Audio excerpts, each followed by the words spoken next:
ముఖ్యమంత్రి అనేటువంటి విషయం మర్చిపోయి మరి ఆయన ఆ రకంగా ఆరోపణలు చేశాడు. దానికి ఖచ్చితంగా ప్రజలు జూన్ 4 నాడు తెలుస్తుంది దాని ఫలితం ఏ రకంగా ఉండబోతుందో.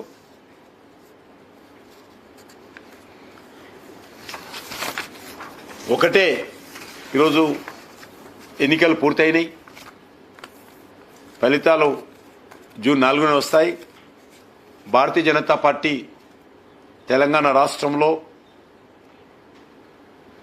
ఏదైతే 400 పైచీలకు హామీలు కాంగ్రెస్ పార్టీ ఎన్నికలకు ముందు తెలంగాణ ప్రజలకు ఇచ్చిందో వాటి అమలుకు ఖచ్చితంగా ప్రజల పక్షాన నిలబడి భారతీయ జనతా పార్టీ పోరాటం చేస్తుంది. చివరి వరకు పోరాటం చేస్తాము. అడుగడుగున కాంగ్రెస్ పార్టీని నిలదీసేటువంటి ప్రయత్నం చేస్తాం. అందుకే మేము ముఖ్యమంత్రి గారిని కోరుతా ఉన్నాము, ఇకనైనా బురద జల్లేటువంటి రాజకీయాలకు, నీచమైనటువంటి రాజకీయాలకు దిగజారకుండా ఇచ్చినటువంటి హామీలపైన దృష్టిని కేంద్రీకరిస్తే మరి తెలంగాణ ప్రజలకు మేలు జరుగుతుందని ఈ సందర్భంగా మనవి చేస్తా ఉన్నాను. అదేవిధంగా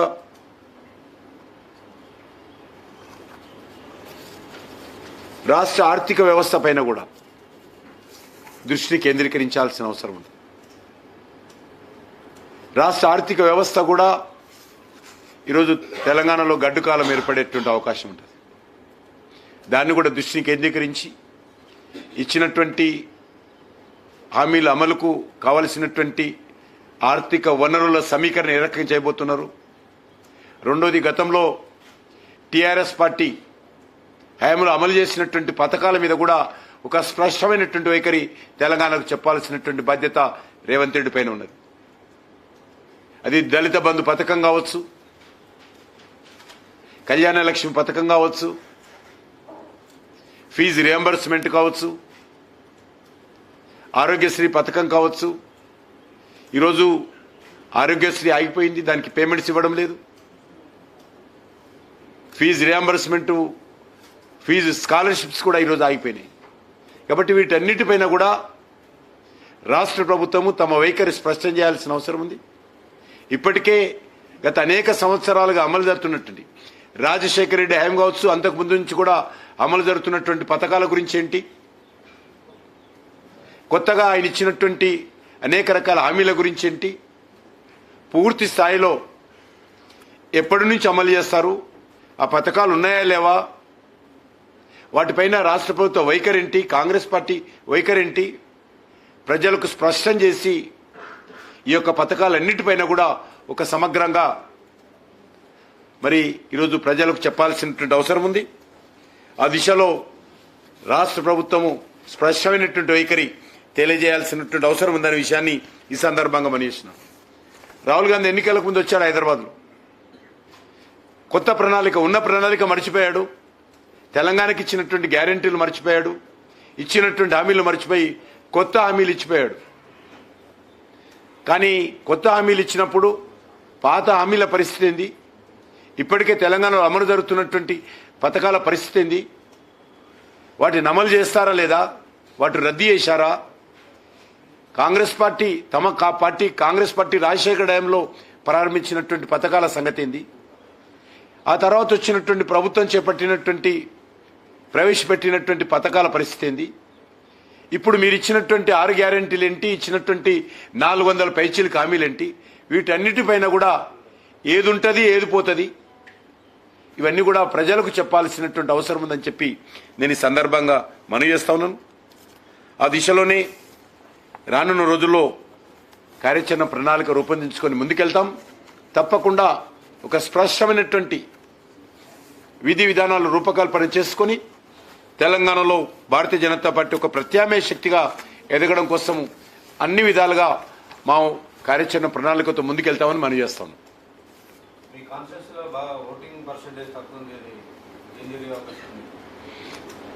అర్బన్ ఏరియాస్లో నా కాన్స్టిట్యున్సీ కాదు, మల్కాజిగిరి కావచ్చు, చేవెళ్ళ కానీ, హైదరాబాద్ పార్లమెంట్ కానీ, సికింద్రాబాద్ పార్లమెంట్ కానీ ఆ రకంగానే ఉంది.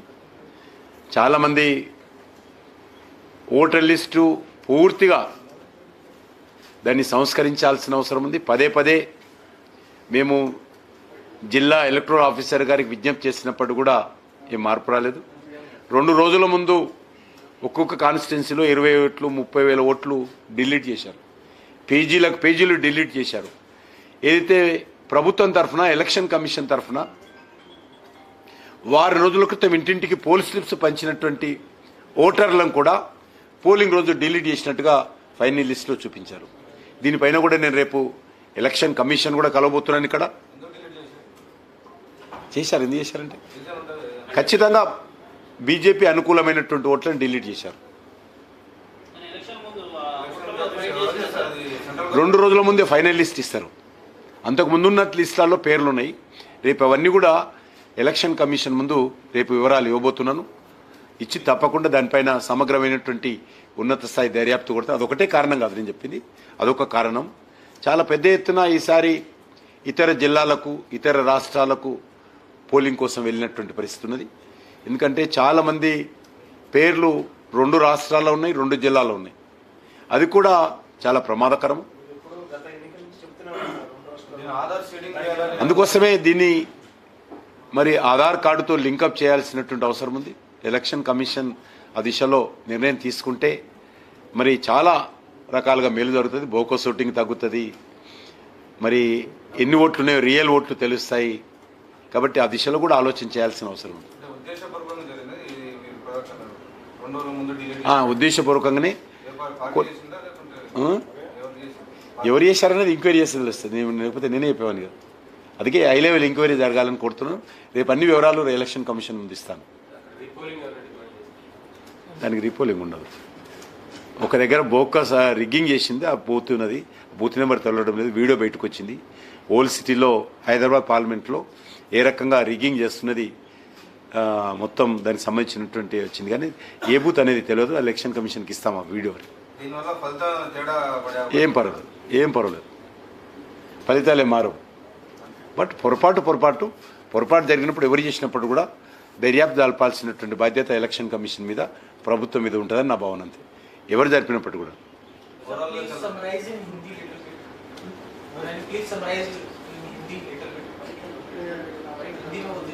फिर आई ना आपका अलग बताऊंगा డబుల్ డిజిట్ సీట్స్ వస్తాయని చెప్పిన నేను మొదటి నుంచి కూడా. ఆ మాట మీద నిలబడు. ఈ రోజు కూడా తప్పకుండా ఉండొచ్చు కదా. వాళ్ళు మాకు వస్తుందని చెప్తారు. నేను చెప్తున్నాను నాకు కాంగ్రెస్కి వస్తాయని నేను కూడా చెప్పాను కదా. ఎవరి పాఠాలు చెప్పుకుంటారు, తప్పే ఉంది. అల్టిమేట్గా ప్రజలు నిర్ణయిస్తారు. మీరు అనాలిసిస్ చేసుకోవాలి. మీరు రాజకీయంగా విశ్లేషకులు చేస్తారు కాబట్టి విశ్లేషణ చేస్తారు కాబట్టి మీకు తెలుస్తుంది. బట్ మేము వస్తుందని చెప్తాము, వాళ్ళకు వాళ్ళు వస్తుందని చెప్తారు. తప్పేం లేదు కదా.